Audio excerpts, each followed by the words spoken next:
Initially released on the Dreamcast on June 18th, 2001, Sonic Adventure 2 is nearly 20 years old. I have a pretty strong connection with this game. I played it during my formative years and wouldn't shut the fuck up about it with my friends and family. I identified with the series and thought the characters were cool. Even Charmy the Bee. And I'm not the only one who felt this connection. It's a meme at this point, but if you Google your name followed by the Hedgehog, you'll probably find someone's OC. People really identified with the series, and are heavily invested and emotionally attached to not just Sonic, but all the characters in the franchise. I used to be so emotionally attached to the Sonic franchise. Keyword is used to. I haven't played a Sonic games in Shadow the Hedgehog mostly because the games coming out really weren't that good. I moved on, but part of me really wanted to revisit a childhood classic, and with the 20th anniversary coming up, it feels like a pretty good time to do so. And it was on sale for $2.49 on Steam pretty recently. That being said, I am focusing on the Steam port of the game. Have the years been kind with this game? Yeah, I'm going to be straightforward and say this game's pretty okay. Not particularly good or bad like people make it out to be, but pretty okay. Solid 5 out of 10. I'm going to start the shitty retrospective by going over the plot of the game first. Sonic Adventure 2 gives us two stories, Hero and Dark. Well, 3 if you count the last episode. I'll be summarizing the events of each story, and then I'll be giving my overall criticisms of this beloved classic. We'll be starting with Hero and then moving to Dark, so bear with me here when story beats inevitably overlap. The Hero's story opens on a helicopter where Sonic is being held. He quickly breaks free and skydives into Capital City, introducing us to City Escape. This level is absolutely great. I'll get more into detail with the levels later, but I've got to say for a first level, it leaves an impression that I haven't forgotten. Sonic thinks he's escaped, only to be confronted by a boring boss battle. After the mech, we're introduced to Shadow, who Gun is actually after. Shadow shows he's superior, and it sets up their rivalry and a pivotal plot point later. Chaos Control! Sonic gets arrested and sent to prison once more. The story abruptly cuts to Knuckles the Echidna, who's protecting the Master Emerald from Rouge the Bat. She wants it because she's a jewel thief. Simple enough motivation. However, Eggman interrupts and Crane games it, so Knuckles breaks it to prevent anyone from getting it. Anyways, this introduces us to the treasure hunting stages that people either love or hate. I'll get to those, don't worry.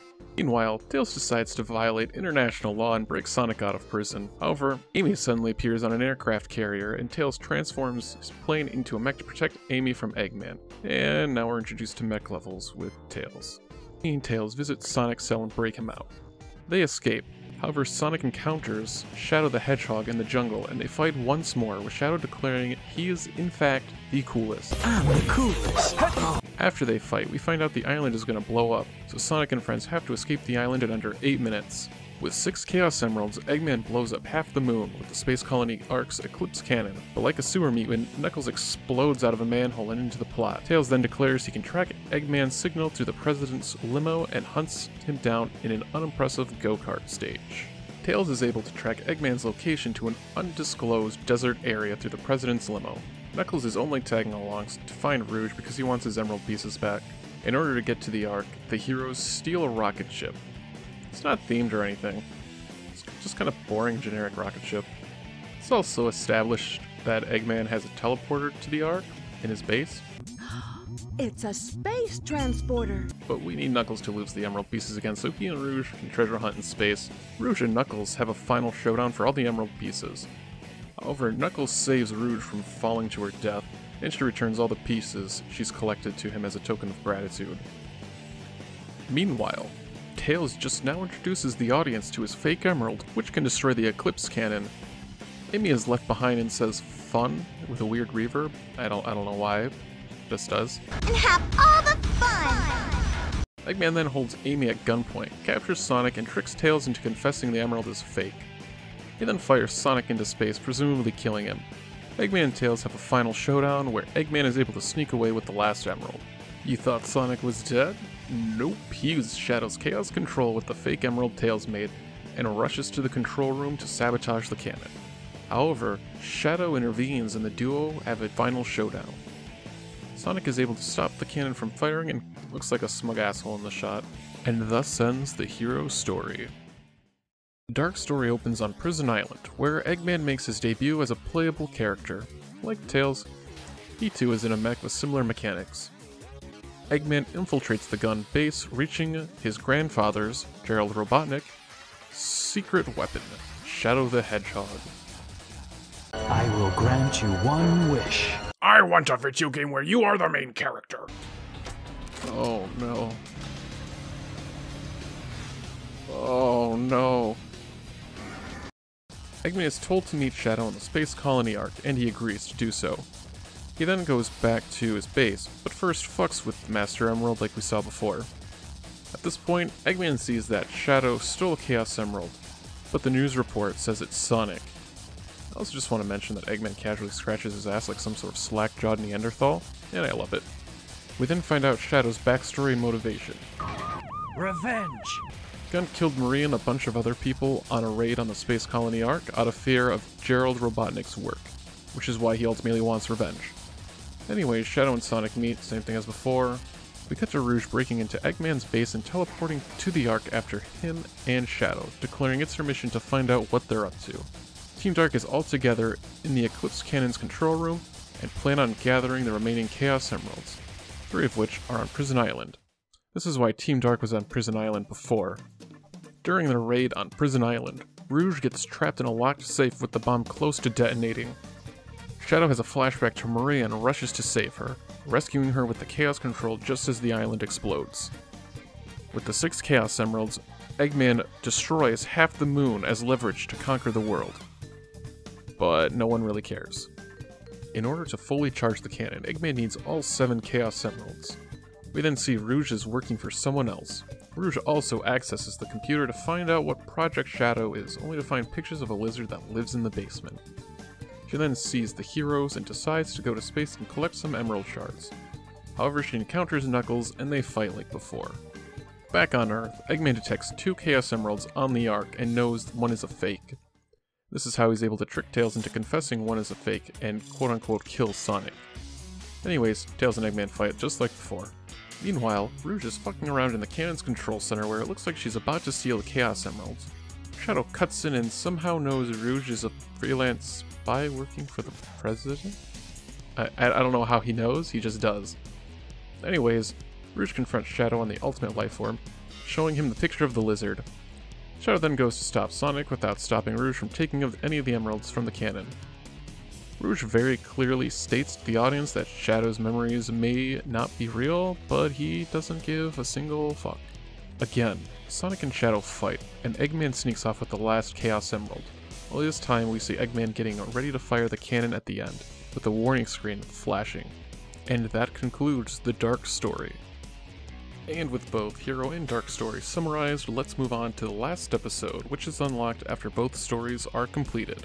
We open on Eggman being pissed off about the cannon not firing, only for a video of Gerald Robotnik to appear on all the monitors of the Ark, and even getting projected onto the television screens back on Earth. We find out the Ark is crashing towards Earth and will kill everyone if it isn't stopped. Gerald Robotnik is pissed at humanity for Gunn killing Maria in their raid, and declares all of this on video while imprisoned by Gunn. Why did they film this? Alright. In order to stop the Ark, everyone but Shadow and Amy team up to stop the core in a grand final level. Instead of being useless, Amy is able to convince Shadow to go help everyone with a corny sentence. This triggers Maria's true wish, and Shadow goes and beats up the basement lizard once and for all. However, the lizard isn't done yet. It merges with the Ark in order to kill humanity, but Sonic and Shadow go Super Saiyan and have an epic battle with the lizard and its space station themed butt plug.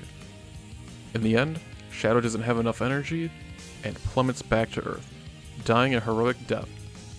Until Sega drags his lifeless corpse back on the stage. The story ends with everyone on Earth celebrating and including this racist caricature of an Arabian guy. The characters on the Ark reflect on their journey and mourn the loss of their savior and friend, Shadow, with a really nice piano piece for the credits. And thus ends Sonic Adventure 2. Sayonara, Shadow the Hedgehog.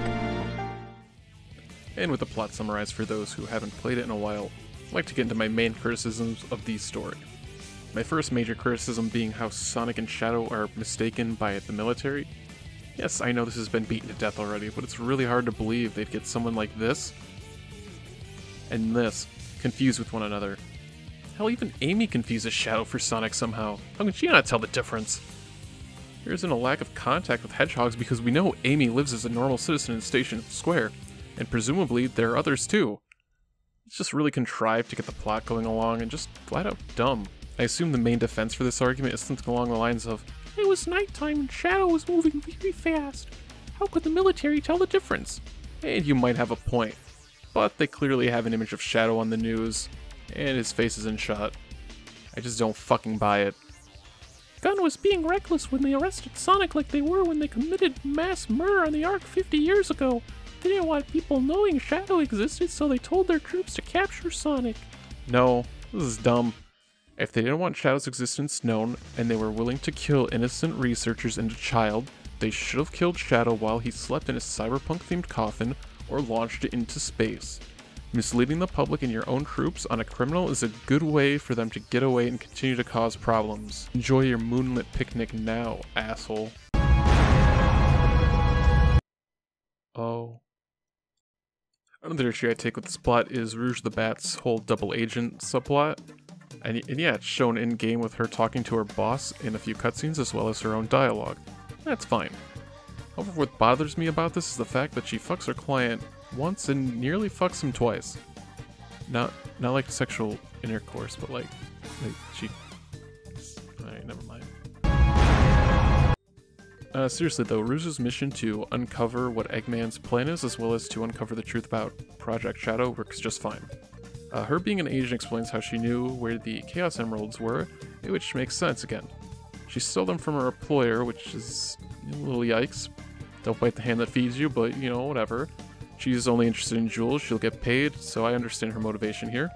Scummy, but somewhat acceptable if she has to earn Eggman's trust. I'm sure her client would understand. Allowing Eggman and Shadow to blow up Prison Island? Yeah, you're probably not getting paid after that. Just a reminder, don't forget about my jewels. Wait, you're still getting paid? Alright, well I guess Rouge isn't getting hired after the president leaves a bad review on Yelp. Speaking of which, how did Shadow know Rouge was that Rouge the Bat, the government spy one? Did he find her resume on LinkedIn too? Hey, what's that? Is that the script? Did you read that too?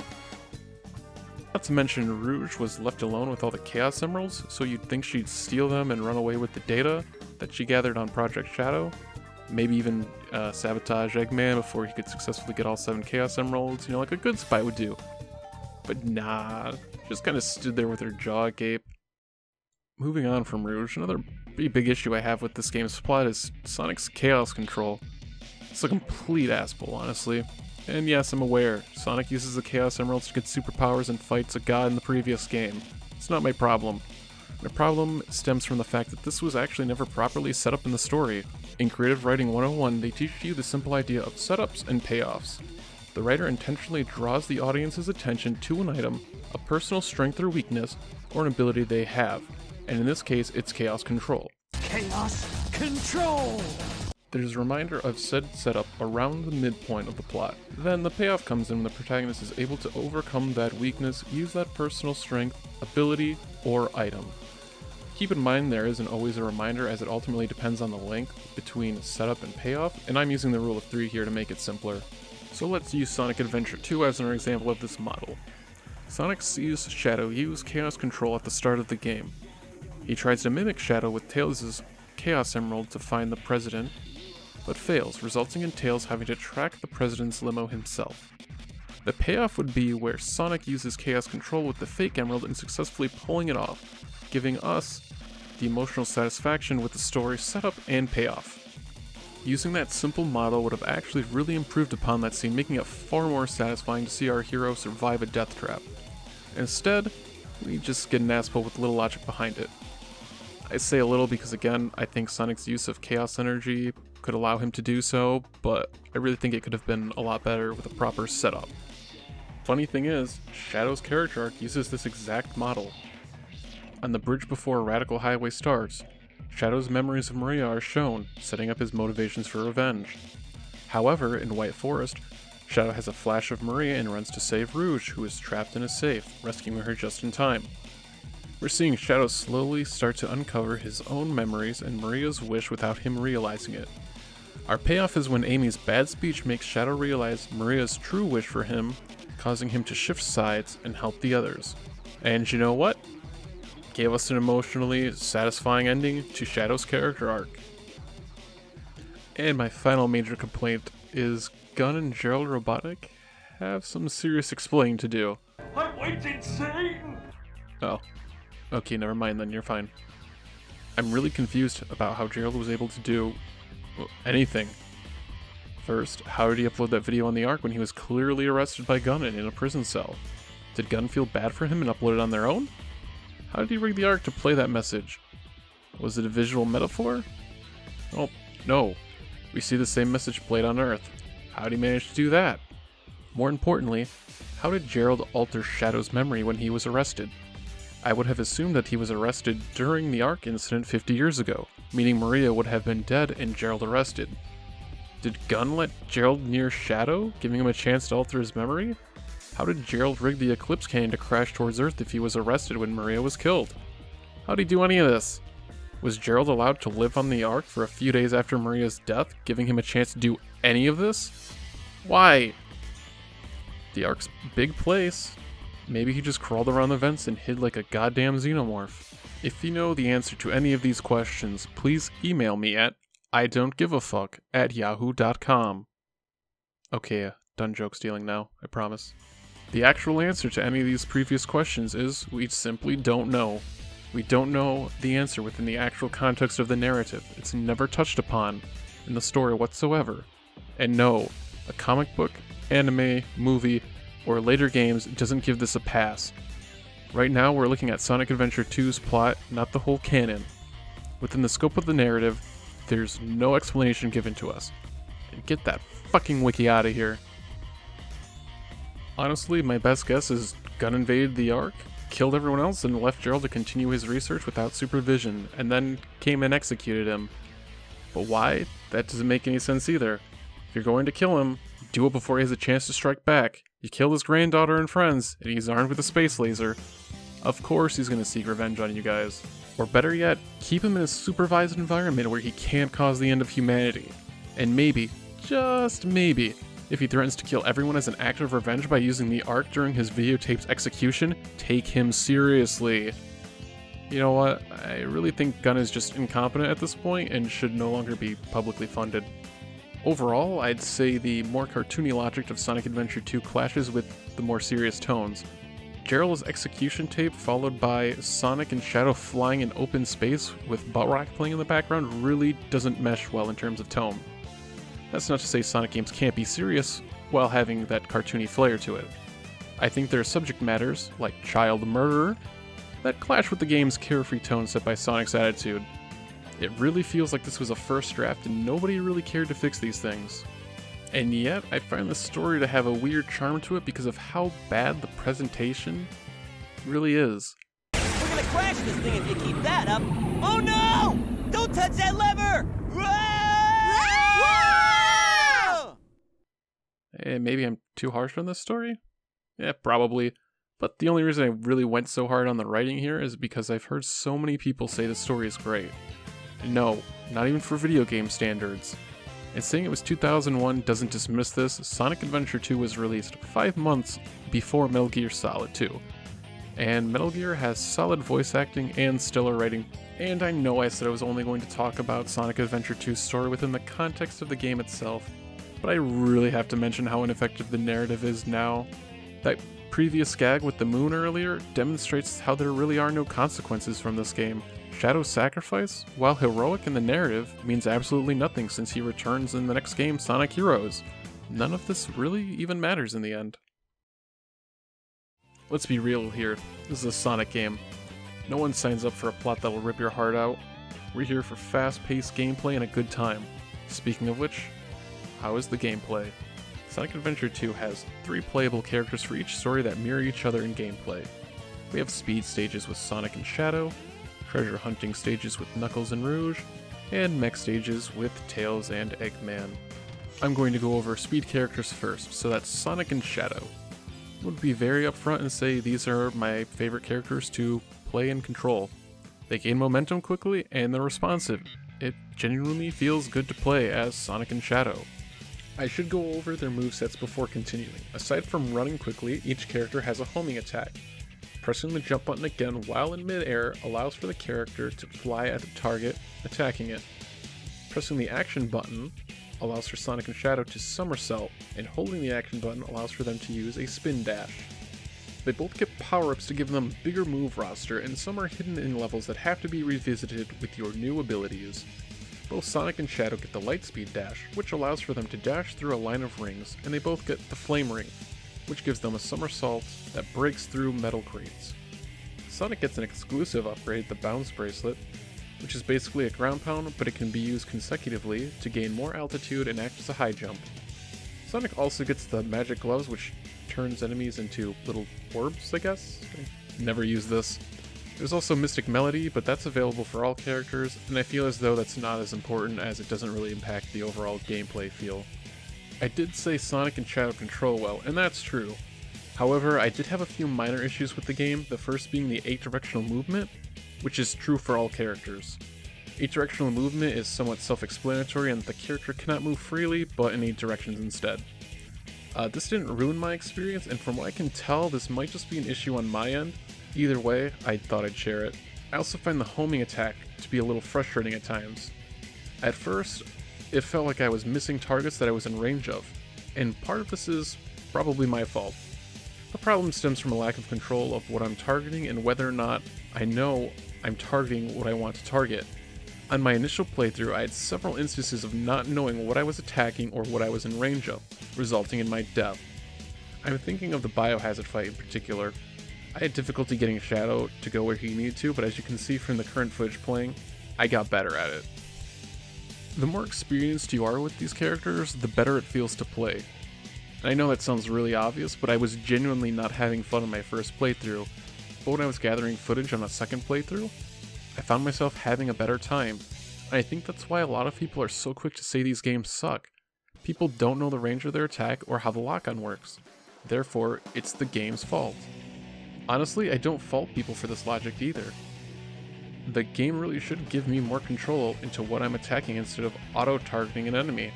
However, the Dreamcast controller only had 2 triggers and 1 analog stick, making this not an option until later games. Granted, I haven't played the newer games, but I know they have a target reticle. Ideally, having 4 back buttons and 2 analog sticks would fix this. Assign a back button for a lock-on, and the second analog stick to change targets like in modern action games. But this is what the game was designed for, so beggars can't be choosers, I guess. Speaking of controls, both the somersault and lightspeed dash are tied to the action button. To which I have to ask, why? There are 2 free buttons, X and Y. They could have mapped the lightspeed dash to the X button, but they didn't. Why should they have mapped the lightspeed dash to another button, you ask? This is why. Rather than dashing through the rings like I want, I end up rolling and I lose my momentum. This could have been completely avoided by simply mapping the lightspeed dash to the X button. And yes, I accept responsibility for pressing the button too soon. However, this issue could have been avoided by simply utilizing all the buttons on the controller. The issue becomes more noticeable when playing Crazy Gadget. Sonic must slow down and shift the gravity with the B button. Okay, not a big deal. Well, Sonic likes to roll instead. Again, by using that additional button, this wouldn't happen. But that's a minor inconvenience and doesn't ruin my experience. Now, as far as Sonic and Shadow stages go, I'd say they're pretty enjoyable. In fact, they're the best experience in this game. I vividly remember City Escape, Metal Harbor, Green Forest, and Final Rush. And it's hard not to remember and love City Escape. Such a great opening for a game, and I love it. And again, Metal Harbor and Green Forest are great and enjoyable stages. Fast-paced, you gain momentum quickly. Final Rush is one of the few stages that offers multiple paths and offers loads of shortcuts for those skilled enough. I always get anxiety doing this jump.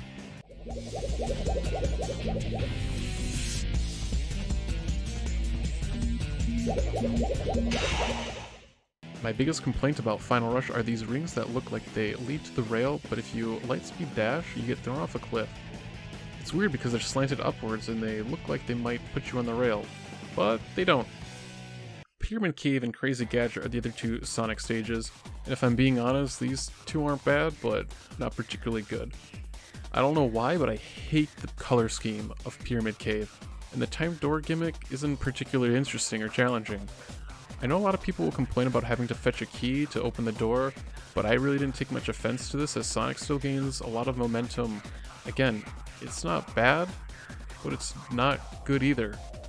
It's just fair. Likewise, I feel the same about Crazy Gadget. Sonic has to stop and pull these switches to change gravity, and I already complained about the rolling. However, I absolutely despise these camera angles. Personally, these angles really mess with my sense of direction and make it more difficult to make a simple jump due to the perspective. I'm sure this would change with more practice, but I'd have to put Crazy Gadget at the bottom of levels I'd revisit. Whereas Sonic has 6 stages, Shadow only has 4 stages. I'm going to be honest too, I find Shadow's stages to be a little underwhelming when compared to Sonic's stages.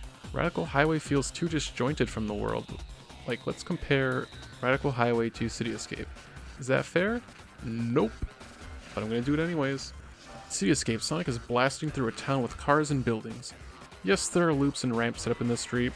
This feels like a real suburban environment for the most part.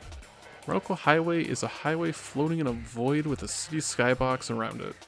Sure, there are skyscrapers nearby, but this doesn't really help me.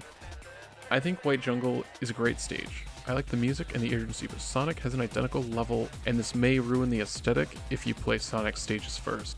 And personally, I really don't care for these slingshot things.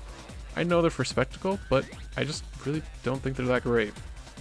Skyrail's pretty alright. I think there's too much brown when they could have easily created a nice contrast if the rocks were orange. Skyrail goes by pretty quickly, so I really can't... Alright, worst level in the game by far. Shadow's 4th and final level is Final Chase, which I think is alright. I don't find it difficult, and the gimmick are these little gravity tubes that Shadow spins around. The only problem I have is if you can't keep track of Shadow and make a mistake here, the camera doesn't allow you to correct it. Honestly, this level's fine, not fond of it, but I don't hate it either. Overall, I think Sonic and Shadow are really enjoyable to play. My biggest complaint about their levels probably has to be their linearity. Where the older games had more paths, the game only has you going down one path. Levels like City Escape, Metal Harbor, Green Forest, White Jungle, and Final Rush are very solid, tight experiences, taking perfect advantage of the linear design. However, I think these could have been improved upon with multiple pathways, creating more routes and increasing replayability further. And yes, I'm aware about the 5 missions, and I don't care for them. They don't solve the linearity issue this game has. The only stage that really offers multiple pathways would be Final Rush, and even then, it's still fairly linear. Alright, enough about linear speed stages. Let's talk about exploration and open levels. And hey, what do you know? Knuckles and Rouge have non-linear levels. Similarly to what I said about Sonic and Shadow, our treasure hunters control pretty tightly. I can't complain much about how they control as they're pretty responsive, gain momentum over time, and they both glide and can climb walls. Their power-ups aren't as impressive as speed characters sadly, so I won't bother discussing them. If I'm being honest with you, I hated these levels as a kid and dreaded coming back to them now. However, I think they're alright. Well, Knuckles' levels are alright, but I'll get to that in a minute. I remember these levels taking about 10 minutes, but I was able to get through them in about 3 minutes. They don't even last as long as the speed stages half the time. Well, most of the time at least. In terms of Knuckles and Rouge's level design, they're open areas with 3 pieces of the Master Emerald we need to find in order to progress. We're armed with a radar that plays a game of hot and cold as we explore the stage. There are hints, but the hints are only useful if you really explore the stages and recognize landmarks or memorize all the positions of the treasure pieces on a certain stage. The pieces are in fixed locations. Well, kind of. They rotate between a series of fixed locations on the stage, randomizing where they'll be, making each playthrough different. I don't find this to be a bad thing. Honestly, I think it keeps things fresh. I think my biggest issue with these stages is the fact that only one emerald shard will show up on the radar. Yes, you can only track one at a time, meaning if you spawn by a shard and the radar is tracking another one, you won't know about it until later. And this really feels like a way to artificially lengthen the playtime. And on larger stages like Mediocre, it can get annoying. I think the better solution here would have been to add more shards into the mix and let me track the ones that are near me. As far as Knuckles' stages are concerned, they're pretty okay, with Pumpkin Hill being the exception. Pumpkin Hill is big and utilizes Knuckles' climb and glide ability to make this a far better level to traverse. And let's be honest here, Pumpkin Hill has a pretty fun song. However, it feels like Knuckles' other levels focus more on verticality, incentivizing climbing as the main mode of transportation. Yes, you can glide in the more open stages, but Aquatic Mine and Death Chamber are far tighter in comparison. Even then, I feel like Mediocre focuses too much on verticality. Before I talk about Rouge's levels, I'd like to mention that each of Knuckles' stages come with a cheesy rap song. And okay, that's not a big deal, until you play the stages and hear the same song over and over again. These vocal tracks get really repetitive far too quickly. If they were a little more varied, I wouldn't complain. Now on to Rouge's stages, and none of her stages really stick out to me as fun or anything I'd want to revisit. I guess there are 3 standout stages, and not for good reasons. Security Hall, Route 280, and Mad Space. I hate Security Hall because I only have 5 minutes in a decent sized stage to find all the Chaos Emeralds. I got an A on my first run, and second run I felt like I was getting screwed over. I also really hate how these safe switches work. They're out of the way, and once you find an emerald in a safe, you have to go back and flip the switch for the right safe, and then go back down to get it. It's tedious and unfun. Oh, and did I mention the 5-minute timer? Route 280 is another level I despise, but it stands out not because it's a treasure hunting level. Oh no, it's a kart racing level with no one to race. Yep, they wanted to promote their multiplayer, and they put it in the main game as a level. So kart racing as a level sounds okay and gives us gameplay variety. Cool. I'm okay with...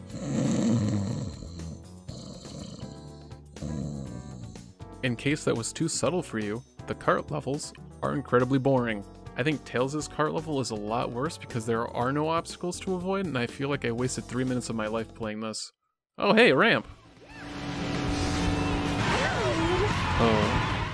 I guess Route 280 and Tails' Route 101 are easy, but they're boring padding. I'd rather have Route 280 and Route 101 be speed stages. Even if they were on the weaker end, I'd take 2 bad speed stages over the kart racing any day. Alright, and the last Rouge level I wanted to touch upon was Mad Space. This stage's gimmick is that all the hints are wrong. Well, the first hint's reversed by an eldritch being, and the second hint is a lie. We're at least told the moment that we enter the level, but the level is tedious to navigate that I actually dreaded playing it again. It's a different sort of dread than Security Hall, and I'm going to end my thoughts in the treasure hunt stages by saying that they're okay. Yeah, that's kind of the thesis of this video if you didn't pick up on that yet. These aren't nearly as bad as people say, and they go by very quickly. There are quite a few duds, and I think Rouge got shafted by having 3 bad levels in a row. Overall, it's pretty okay if you're playing Knuckles. If you're Rouge, it's pretty bad. Speaking of having a bad time, let's talk about the mech levels. The final playstyle in the game, and in my opinion the absolute worst one. We've got Tails and Eggman both in mechs, and for the mech levels we're expected to do some basic platforming and hold the B button to target enemies. Once we target all the enemies in sight, we release the button to shoot them. The more enemies you have locked onto, the more points you'll get. The platform gets a little better once Tails and Eggman unlock the hover function, but honestly, their upgrades don't heavily impact the gameplay aside from the bazooka breaking metal crates. I really don't like the mechs. I think they're the weakest part of the game by far. Remember when I said the speed stages were linear? Well, get ready to run down a hallway for 5 minutes. These stages last too long, with Cosmic Wall lasting around 9 minutes. I also really hate the parts where the game decides to put me on a rails or an elevator and just have me shoot robots. And top it all off, when you hold the B button to target enemies, you hear this incredibly obnoxious beeping sound. These levels aren't bad, but they just aren't fun to me. I think the only standouts level would be Tails' Eternal Engine and Eggman's Cosmic Wall. I find Eternal Engine more interesting because of these bombs strapped to the wall that can cause a hole to be opened in the arc, pulling the player to their death. I genuinely like it. Now I know I said Cosmic Wall was too long already. I stand by that. I also said I hate being put on rails, and that is also true. But Cosmic Wall adds gravity into the mix. Eggman's jumps are higher and his hover grants him more air, giving him more interesting platform than before. If this level was 3 minutes shorter and only had 1 on-rail section, I'd actually like it a lot, but I really can't say I love it. Ultimately, I find these levels and gameplay to be the weakest part of 3. If Tails and Eggman had more movement options or more weapons, I'd be okay. But as they are, they don't really tickle my fancy. I'd have more to say if they had more to offer, but honestly, they don't have anything to offer me, so I can't forget to mention the Chow Garden. The Chow Garden is basically a pet simulator where you level their stats by collecting chaos drives and animals in the stages. When you find this key, you'll be transported to the Chow Garden at the end of the stage. You can race them or have them slaughter other chows in combat. Depending on who raises them, they'll either become hell spawns or angelic little creatures. I honestly fondly remember grinding chaos drives and animals in speed stages a lot as a child, but just like the optional missions each stage has to offer, I really have no interest in doing this anymore. I'd also like to take a moment to complain about the camera. Now I know the camera controls in 2001 weren't great, however that's not going to stop me from complaining. The camera constantly stays fixed on the path of the stage, excluding the treasure hunting stages of course, but this becomes an issue when I need to backtrack, which admittedly isn't often. Here you can see this unicorn in a cage, and I needed to get a rocket to break it. Simple enough. Now the rocket is obtainable through using the hover function, but I can't see where I can land, resulting in my death. Oddly enough, there's an example of a mandatory rocket needed to progress in Tails' Eternal Engine. I have to platform back here in order to progress, but when I shift the camera, the game immediately whips it back into position and I cannot see what I'm doing. I can't even control the camera when I move, making this leap of faith. Collision detection is also pretty bizarre in this game too. Bumping into a rail makes Sonic flail like a fish. The mechs act strangely when you step over a platform and drop like a rock when against a wall. I don't know why, but I clipped the rail here too. Again, these aren't egregious or game-breaking issues. Just a minor inconvenience that could have been fixed for these ports. And no, complaining about the camera and weird collision detection doesn't automatically make this game bad. So the levels are pretty alright, but what about the bosses? Well, I find them kinda boring. This mech walker is used 3 times in the game. I mean, Flying Dog is slightly different, but it might as well be the same fight. The character fights tend to be pretty boring and end in about 20 seconds, with Sonic and Shadow's final showdown being the exception. Sonic and Shadow's final showdown is one I actually really like. You have to keep running from the falling bridge and fight the opposing hedgehog. Rather than just hit them in the back, you have to wait for them to attack and rush then, or use the lightspeed dash to hurt them. It's a pretty fun fight and memorable at that. The Tails and Eggman fight is kinda difficult, I guess.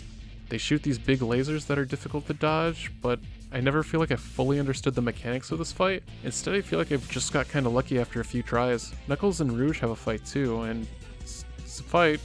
My only minor complaint is if I'm hit, my ring can bounce out of bounds in this fight, which I mean has been a thing since the original games. Again, these don't stick out as positive or particularly negative experiences for me. I wanna like King Boom Boo, but he overstays his welcome. Just 3 minutes of running in circles isn't particularly fun. And yes, I'm aware, if you're skilled enough, you can hit him more than once. That doesn't make this any better for me though. Egg Golem is pretty inoffensive as both Sonic and Eggman. I don't have anything positive or negative to say here, just that it's okay, I guess. But fuck this lizard. It's about a 4-minute fight of jumping and rolling under orbs and running in a circle. The homing attack sometimes works, and it sometimes doesn't, but I already talked about how that's a matter of experience. Either way, Biohazard is a boring and forgettable fight. On the other hand, Final Hazard is a great final boss, but not because of its mechanics. The presentation alone makes this fight memorable. With Live and Learn blasting as the Ark crashes towards the planet, I feel pretty damn heroic, even if it's quote-unquote butt rock. Dodging the lasers isn't terribly difficult, and I didn't have any issues with this fight. I've heard people complain about how the lasers are difficult to dodge, but I disagree here. Overall, it's an enjoyable fight thanks to its presentation alone. Speaking of presentation, the presentation in this game is what makes it, or breaks it, really depends on your view. The voice acting is bad, the music and the cutscenes are too damn loud, and Sonic's arm isn't attached to his body like Woody in Toy Story 2. Ah! It's gone! The music is pretty good on its own. There's a lot of electric guitars and they all have a pretty energetic tone. Shadow's music tends to be an industrial techno, with White Jungle probably being my favorite track from his stages, probably actually from this game.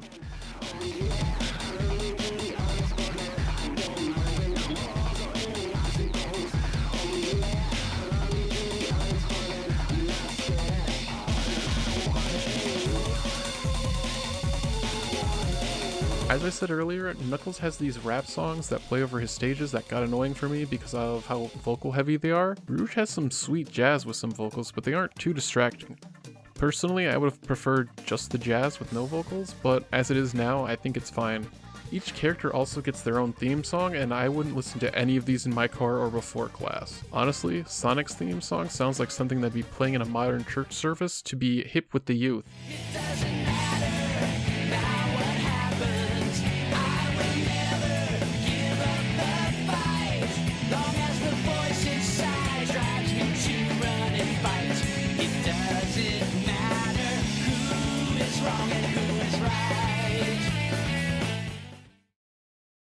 The music's great, but can be pretty distracting during cutscenes as you can drown with the characters. Sorry about that, I was playing some music in the background. Where was I? Oh yeah, the music is too fucking loud. I know Eggman's up to no good again. Okay, you stay here and I'll be right back. I didn't expect the inside of the mines to be like this. This is gonna be tougher than I thought. Let's take the pieces here first, then get inside. I can't follow any of this without the subtitles that use the typeface that's dangerously close to Comic Sans. Wait, it was Comic Sans?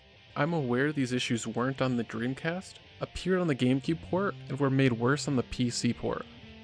But why? And how do you fuck up so badly? The community can fix it apparently, but Sega can't? Okay. Wait, why are you in 4:3 and you aren't? They increased the aspect ratio on some cutscenes but left others? Why?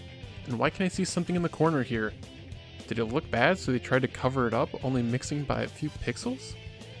I understand why the pre-rendered cutscenes are the way they are, but why are the in-game ones? Did they not care when porting it? Oh hey, look at that, the community fixed it. Weird, right? Also, the voice acting really isn't that great either. They really like to cut each other off and the voices aren't synced to their lips. The lip sync I can forgive, but the bad acting is just that. Bad acting. I found you, Faker. Faker? I think you're the fake hedgehog around here. You're comparing yourself to me? Huh. You're not even good enough to be I'll my make you fake. eat those words. Personally, I think the bad acting gives the characters more personality and adds a fun, goofy tone to a story that's trying to take itself way too seriously.